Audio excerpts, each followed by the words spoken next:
So, in today's video, we're just gonna talk about how video games have fallen off in terms of just like the hype for the games, in terms of the enjoyment for the games, and all the types of stuff like that. I'm here with my co-host, say hello to everyone. Yo, I hate video games, yes sir.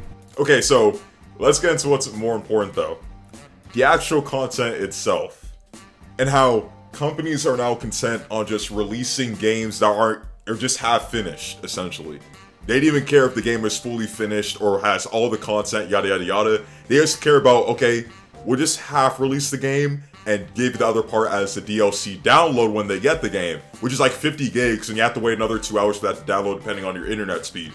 And then at the same time, you have an unfinished game where they'll just rush to get it out because they have to meet a quota or they have to meet the holiday release date. They'll release it, it's basically unplayable, everyone will complain, and then like they now get complaints, okay, sorry for the inconvenience. For people who already bought the game, we'll give you 50,000 VC. And for new upcoming buyers, we'll mark down the game price by 10%. Just release the game as full. Just release the full game. I'd be so glad if they did that. They would not be doing that shit with. Yeah, of course. I'm just saying.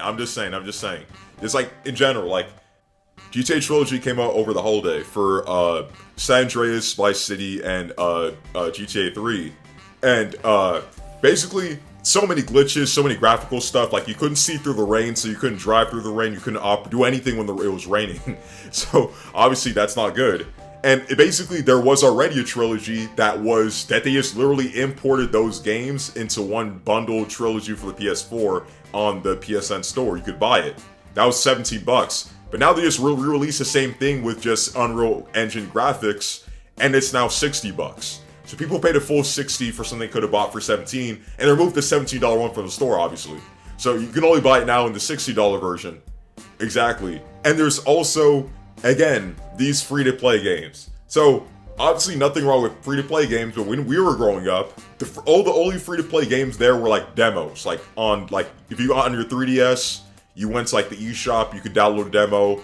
You had, basically, on your 3DS, you didn't even get to play the demo like full time. Like you had like 30 tries on the demo, and if you anytime you opened it up and closed it, that was one try being used. Now, companies are just releasing basically quote-unquote free-to-play games, but basically to be effective to any stretch at the game, you just have to pay money. You have to pay to be successful in those games. Obviously, you're not obligated to pay, but it's not like we have all the time in the world to play these video games. Like, as we grow older, we have more responsibilities or just have other hobbies that we just want to attend to. Therefore, we can't spend 1 trillion hours trying to grind just to get to where someone who paid money would get to in like a day. Well, okay. So, as an avid 2K and Call of Duty player, man, yeah, they might have it the worst in terms of releasing unfinished games. Like every year when the games first come out, there's mad glitches or the entire system. Okay, with 2K specifically, nobody can ever shoot for the first like 2 weeks. Like the shooting system is always fucked. You if you don't have all your badges, you're airballing. Like there's mad like inconsistencies, or like there will be something that's extremely overpowered. There's a dribble move where it glitches you across the court and you splash the 3 every time, and like that's the only thing that gets exploited until a patch comes, and then they overpatch it, and then that dribble move is useless, and then point guards cannot move, and they move like 1 meter per fucking year, and then everybody's complaining, and then they switch it back, and it's like a whole cycle. And then Call of Duty, there's still glitches to this day. When I take out my MP40, that shit look like, remember when they were killing the dude on Transformers when they stabbed Megatron, like the insides. That's my MP40 looks like when I pull that bitch out, bro. It looks dumb. Like you could find pictures on Google. I'll put something up on the screen. Y'all know what I'm talking about for y'all that play Call of Duty. Okay, now in terms of microtransactions. Whoa. Before we go to microtransactions, sorry to cut you off, but I love how every single FIFA, every single 2K, every single, essentially, FPS, before they release, the trailers that they release, those are the trailers that they say, like, okay, basically the gameplay trailers. Thing is, you actually get to, like, the actual gameplay trailers where the actual producers and game developers talk about the game. You hear about, like, oh, this is the most intuitive game we've ever seen. Like, we track players' motion, so when they move, it goes exactly like it would be in real life. We study real life physics. It's exactly how it would be. Like, and then you see the game and like there's already stuff like, how are you telling me this is the most intuitive game you already have, but this game plays worse than the game you released 4 years ago? Like, make it make sense. Like, they just make all these false promises, but then like they deliberately just mislead you to get you to buy the game. Because even if there's no hype for the game. So, okay, that's a whole different thing. If you want to continue on that, you can. If you don't want to... real quick on that. They need to get some legitimate people to test these games out. The people they have testing these games are trash. They don't know what they're talking. They're garbage. If you watch the 2K TV, every person on there that plays against the 2K YouTubers, they get clapped every single time. They're garbage. They be shooting heavily contested. They can't dribble. They're trash. They're trash. So clearly they don't know what they're talking about in terms of testing the games and telling them like how the mechanics should work, or if they're working as intended, if it feels smooth, etc., etc. Don't know what they're talking about. Now onto microtransactions. Again, well, I'll just start off with 2K. 2K has gotten worse every year. Agent has made some great videos on that. Essentially, I actually just watched one recently. I forgot when he dropped it, but it was within like the last month or so. And he like literally made an Excel document of like how much VC you made per game and how much VC it costed to upgrade your player to 85 overall versus how much it costed to get your player to 99 overall. Now it's at the highest it's ever been to get to 99 overall. It's an exorbitant amount of VC. It's like 400 to 500k, which is ridiculous for anybody that's played 2K and knows. Remember 2K18 when you had to pay for haircuts too? They were mad expensive. Yeah. Exactly. That was an entire thing. And these are games that already cost money. And mind you, we're not even getting into my team. My team is a whole different animal. Niggas are paying hundreds and thousands of dollars on box openings just to get some, at best, a diamond, which is crazy. The my team odds, that's a whole different thing. But back to Call of Duty. Call of Duty is supposed to be, it's an FPS obviously, and games in general are not supposed to be pay to play. That is like, the intention of games. There's supposed to be a skill gap. It's supposed to be competition. There's supposed to be balance between in 2K the builds are supposed to be balanced, in Call of Duty the guns are supposed to be balanced. They're not. Everybody knows that. There's certain guns that everybody uses in Call of Duty, and the thing about it is, okay, you should be able to just unlock everything, by playing, and that's how it has been for years in Call of Duty. You can unlock any gun, even if some guns are better than others. If you play enough, you can unlock the gun. You can use the overpowered gun like everybody else, right? Yeah. Now, with the Battle Pass system, they're the most overpowered guns. Some of them you can get, some of them you can't. Some of them you have to have the Battle Pass to unlock at all, no matter how high level you are. So essentially that makes it pay to win, because you are at an extreme disadvantage if you are not using the top tier guns. And on top of that, to unlock all the attachments, or like say the season just started, niggas that are paying for the entire battle pass and paying to rank up all the way, they have the gun and all the attachments, and you don't even have the gun yet. The disadvantage you're at is crazy. So even with games that you have to pay for, they're finding new and creative ways to make it pay to win that doesn't look as blatant to the average player, but to people that really see what's going on and know what they're talking about, it really is pay to win at the end of the day, which is like bad for video games in general and competition. I completely agree. I mean, okay, let me just drag on the conversation, staying with the microtransaction thing. What do you think is more egregious, though? Do you think AAA companies like Take-Two and EA, yada yada yada, Activision, do you think it's more egregious that they release a game, again, $60 for last gen, $70 for next gen, and then they also release microtransactions that you're basically obligated to pay for?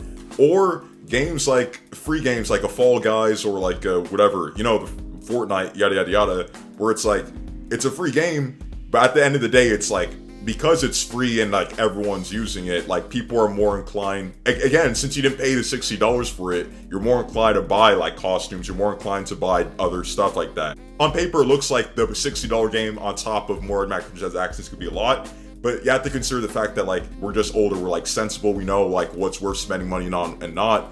But again, there's a lot of little kids who like their parents' card is like hooked up to like their Fortnite like server or whatever, and like they're racking it up there. Or like other things like that, like, because again, these free-to-play games entice more kids to play, because again, there's no entry fee to play these games, like it's free. So it's like, don't you think that's even worse? The fact that like they can manipulate kids into buying an exorbitant amount of like prices on like these little microtransactions. That's a very tough question because like you said, on a surface level, the games that you have to pay for that also are pay to win on top of that, like for that you would have to pay for microtransactions in order to be competitive on top of the initial cost of the game. You would assume that's worse, but the only reason I say actually games like Fortnite and Fall Guys might be worse because you have to pay for cosmetics is because those games are catered towards children. And therefore, children, they have no concept of money or what it takes to earn money.